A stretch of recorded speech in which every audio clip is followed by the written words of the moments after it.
boy Oscino Fly back with another review, and this time we are reviewing Big K.R.I.T's Digital Roses Don't Die. This is actually the first time I'm doing a album review in a while. I haven't done one since 2021.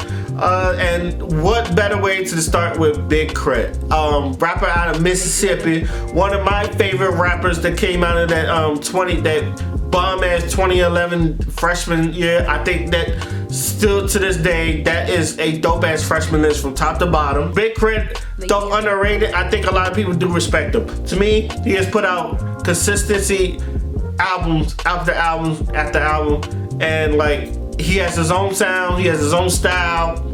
I love it. And even though people think he sounds like Pimp C, which I can hear it a little bit, but I like, you know, that he's still lyrical potent while still giving you that soul, that southern soul, and good vibes. So what do I think about Digital Roses Don't Die? Let's have a talk. Listening to this album, and you see how I lean back, I had to ask my homegirl how she thought.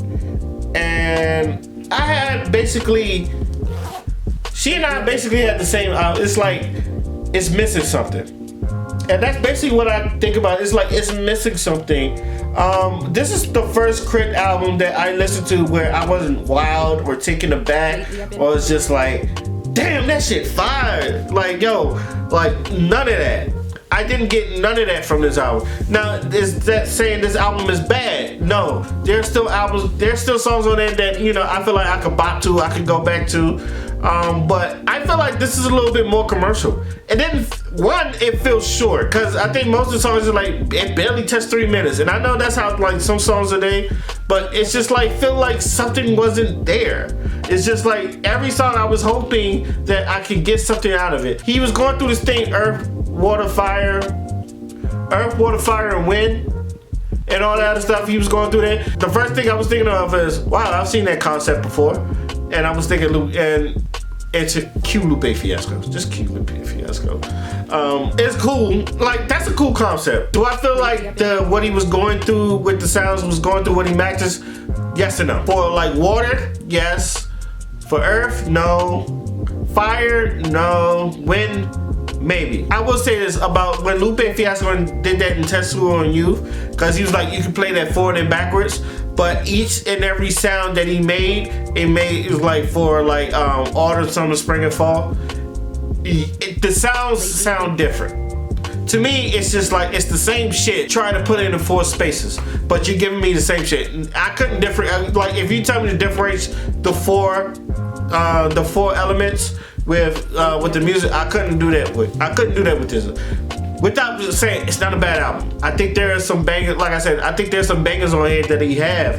And I think there are some, you know, it's not as lyrical as this other stuff, like King Remembering Time. Like, I can still listen to King Remembering Time, like, right now. I can still listen to some of his old stuff. It's just like, yeah, this is the stuff I like. I still like K.R.I.T, but I feel like there is something, like I said, there's something missing here. And I just feel like it just needed more time to like cook, or like, I feel like he was on a timetable or something. It doesn't feel like his best work, but it's not a bad album. It's just, I just didn't feel like his best work. So overall, it's pretty meh. And I don't like saying that. What's worse than a pretty bad album is a pretty meh album, because you can remember a pretty bad album, but you cannot remember a pretty meh album. When albums are meh, they're going to be forgotten. It's going to fall to the wayside. But what do I give this? I give this a 6.5 out of 10. They're not bad songs. It just didn't wow me. To me, it's still above average. But like I said, none of these songs will wow you. Like, it's good. Like, damn, that nigga, like, he put some stank on it. Or like, damn, that nigga really did his thing on this track. I felt that. I did not feel that about none of these tracks. And that's saying something, because I love Big K.R.I.T. And I know he can do better than this, but you know, some people evolve, some people try to outdo sounds. I just, you know, it's just, this album is just not it. So let me know what you guys think. Like I said, I give it a 6.5 out of 10. Let me know what you guys think. What other albums you want me to review. Trust me, I got some more work on the way. Till then, my name is Oscino Fly, and I'm out. Peace. Fancy ass man wear glove of rings, flying around town in a tub of wings. Found out how to make love to fiends. He mixing that fudge with the drug of dreams. She too teenage to have a drug of choice, but she fuck with that Royce like she love Detroit. She rollin'. Pharaoh.